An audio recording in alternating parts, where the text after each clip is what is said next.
Now let's discuss about the topic ulcer, which is the most common case a student get in his exam. Let us discuss under the headings definition of ulcer and more of its clinical part. What history should be asked in a case of ulcer and how to examine a case of ulcer.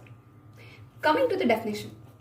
Ulcer is defined as a break in the continuity of the epithelium, either skin or mucous membrane.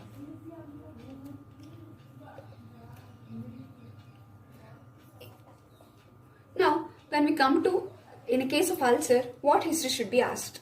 5 questions should be asked. Firstly, mode of onset. How the ulcer has been started. The onset of ulcer.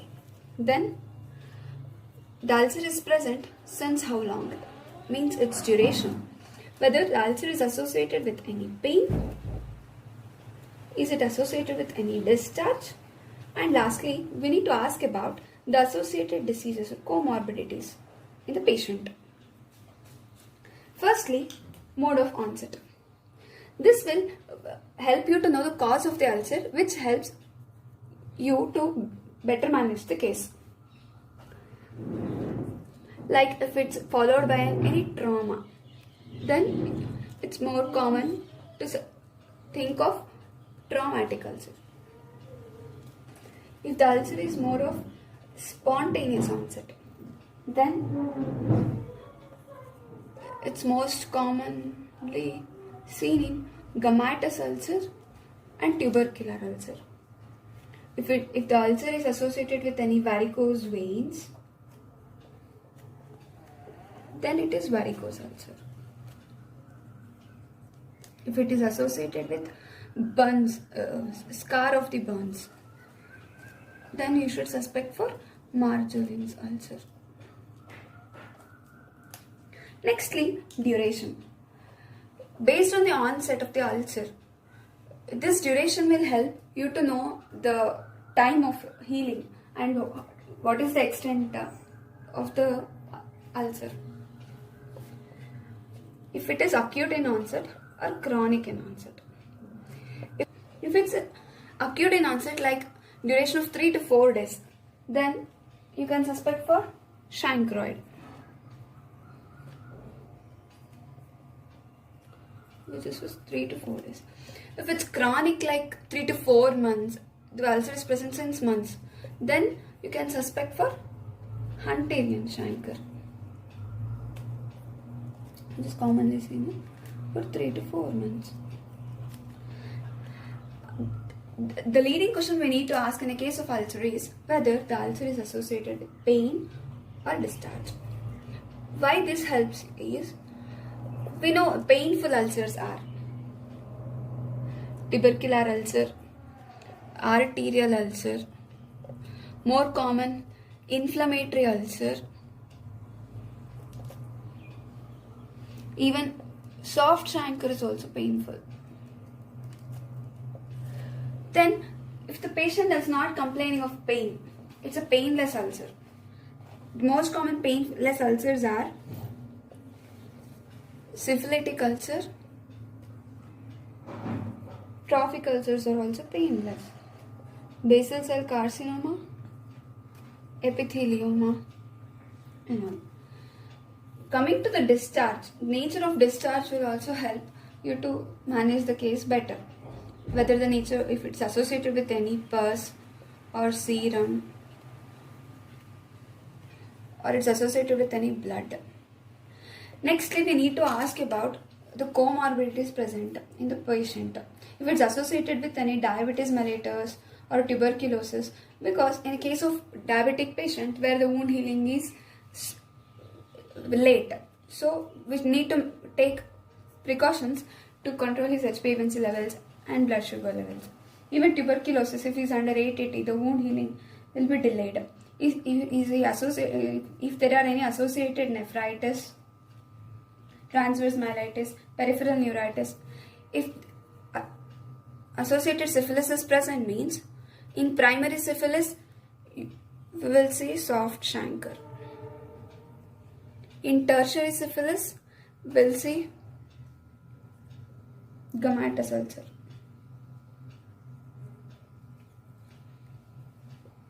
Examination of ulcer. General physical examination and local examination. Points more focused during general physical examination in a case of ulcer, we need to know the build of the patient to assess if there is any malnutrition which influences the healing of the ulcer. Like in case of tuberculosis and syphilis, where the patient is cachexia, and if the patient is obese or associated with any general atherosclerosis, the management of differs. Hence, general physical examination, we need to focus among these points. Coming to local examination, we need to do inspection of the ulcer.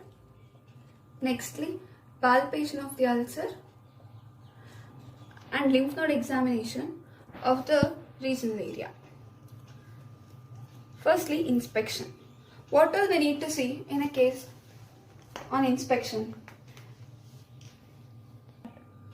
In a case of ulcer, on inspection we need to see the size of the ulcer, shape of the ulcer, number of ulcers present in the site, its position, edge, floor, discharge and the surrounding area.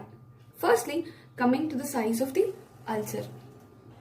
To measure the size of the ulcer, firstly take a sterile gauze, then place it on the ulcer and press it slightly. After that, remove the gauze piece back. Then you take the measurement of the ulcer. This is the proper examination to know the size of the ulcer. Depending on the size and shape, what the size mainly helps. Size of ulcer will help us to know the time required for the healing. Shape of the ulcer is also very important. If it's oval in shape, based on the shape only, if the ulcer is oval in shape, it's more of tubercular ulcer. If it's vertically oval in shape, you can see for varicose ulcer, which is seen more commonly in the medial side of the ulcer, medial side of the leg. If it is circular or semilunar in shape, where syphilitic ulcers are circular in shape. If it's irregular in shape, you can suspect for carcinomatous ulcer. Coming to the number, based on the number of ulcers present at the site, your non-healing ulcer is usually 1 in number.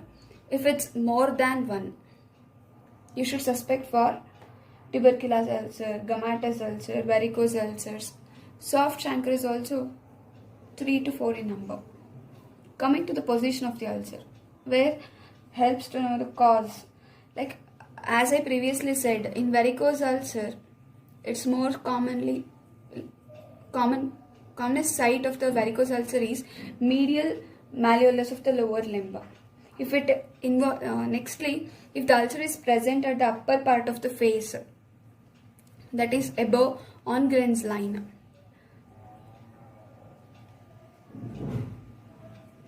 then it is more favor of basal cell carcinoma. If the ulcer is more at neck or axilla or groin, you should suspect for tuberculous lymphadenopathy.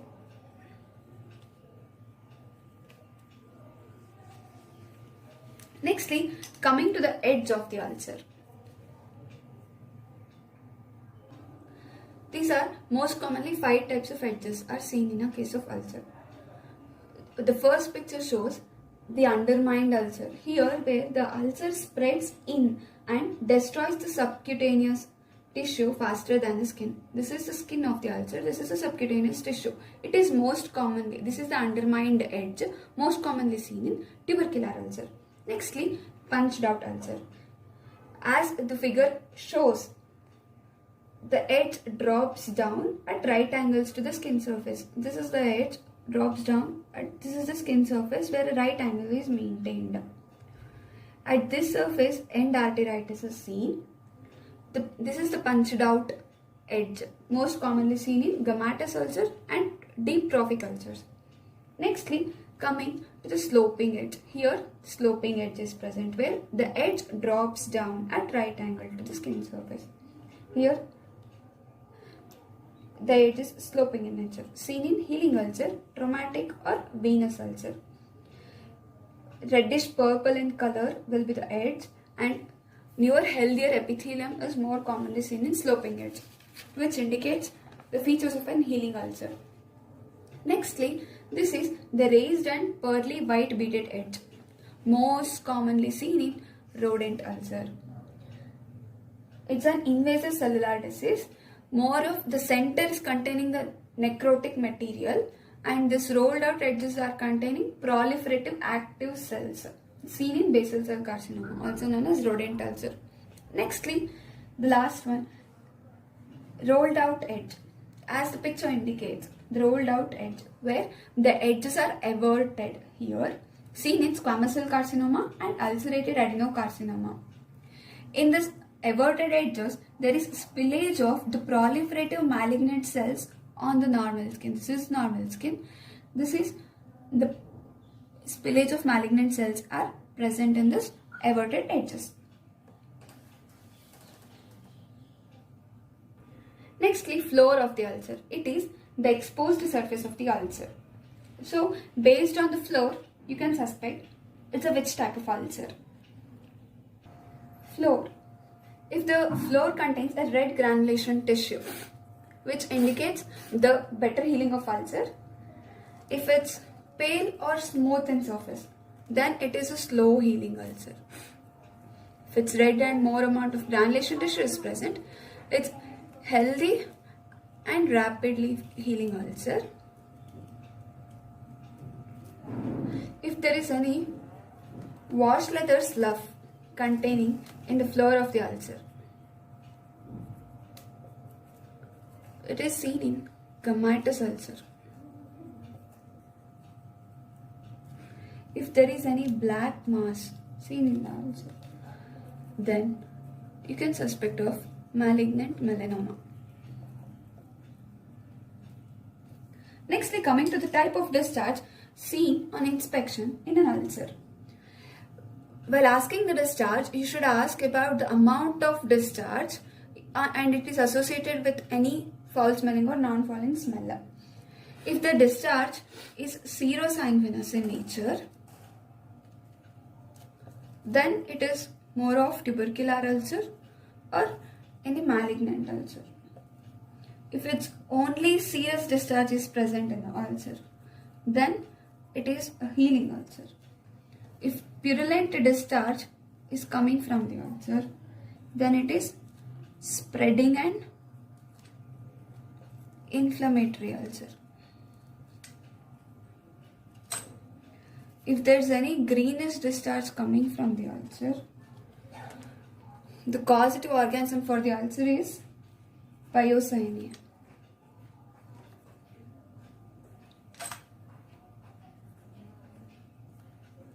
Coming to the surrounding area of the ulcer. If the surrounding area is glossy, red and edematous in nature, which indicates the signs of inflammation. So it is an acute inflammatory ulcer. If the surrounding area has eczema or pigmentation is seen, then you can suspect for varicose ulcer, where it is known as lipodermatosclerosis.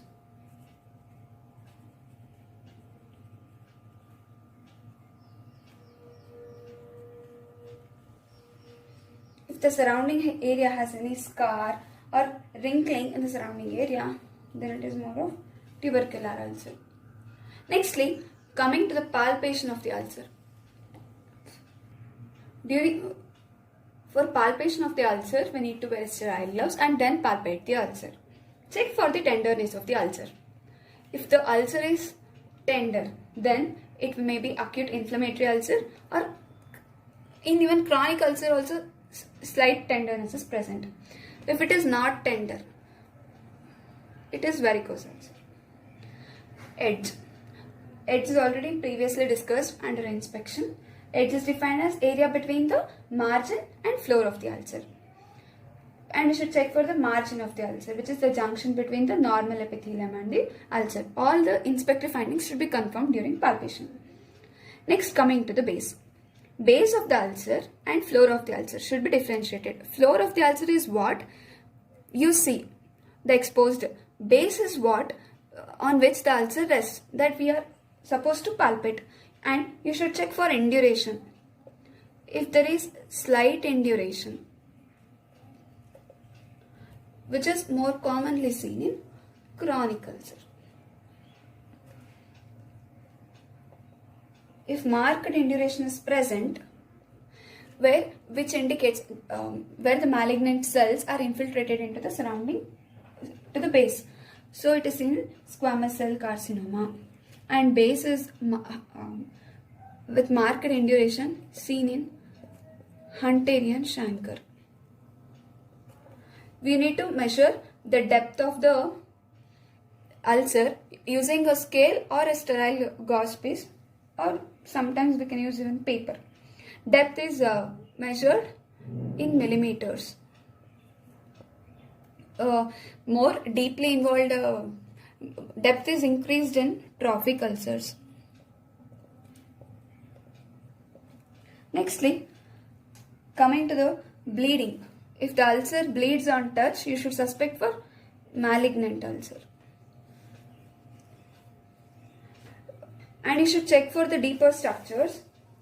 If it is fixed or not, whether the ulcer is fixed or not. If it is fixed, which indicates infiltration of cells into the deeper structures. And on palpation, you need to see the surrounding skin also. As mentioned, if it is fixed, which indicates malignant infiltration to the surrounding structure. If there is any tenderness present in the surrounding area, which more indicates the signs of inflammation. And we need to examine the surrounding peripheral nerves. If peripheral nerves are thickened or tender, and check for the arterial pulse.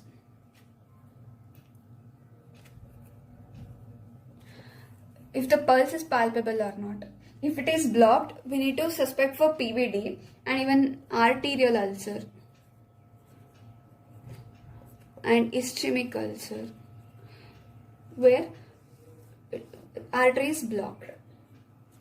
Nextly, examination of lymph nodes. We need to palpate the surrounding lymph nodes of that respective regional area. If the lymph nodes are palpable or if they are matted, depending on that, we can know the cause. If the lymph nodes are only palpable with tenderness or enlarged, which indicates the signs of inflammation, along with if the lymph nodes are palpable and mated and with slightly tenderness present, then it is more of tubercular lymphadenopathy. If they are discrete and firm in consistency and shorty, then you should suspect for Hunterian chancre. Examination of vascular insufficiency and nerve lesions are done only in certain indicated cases. Like if the ulcer is situated at the lower part of the leg, then you should suspect for varicose veins in the legs and thighs. Then more of vascular insufficiency examination should be done in PVD cases like Burgess disease, atherosclerosis and Raynaud's disease. Nextly, examination of the nerve lesion should be done where the nerves are tender or thickened, even if there is any repeated trauma like trophic ulcer. Then if there is any history of like loss of sensation and then it's leading to ulcer formation. And in cases like if the associated comorbidities like Tape's dorsalis is present, or transverse myelitis or peripheral neuritis is present, means then we need to examine the nerve lesion. This is the examination part. If they ask what investigations should be sent in a case of ulcer, Depending on the examination, we need to decide the investigations. If the routine blood investigations should be sent, then if the patient complains of diabetes or any urinary complaints, then you need to send for urine routine to know the sugar levels, to rule out diabetes mellitus, which helps in the management part. Then if there is any associated discharge like serous or purulent discharge, that should be sent for culture sensitivity to decide the antibiotic to be given. Then if there is associated tuberculosis and all, skin Montauk's test should be done. Similarly, if there's in case of tuberculous ulcer, we need to get a chest x-ray done. If the edge of the ulcer, all those are very prominent, and to know the type of the tumor like malignant melanoma or basal cell carcinoma, mainly squamous cell carcinoma are there, means we need to send biopsy of that edge of the ulcer. Then if it's present in the bone or near the joint, you need to get x-ray of that site to know the invasion, whether it's involving the bone or not. Then if in case of DVT, like while taking a varicose vein, if there's an associated DVT present, then you need to do contrast radiography.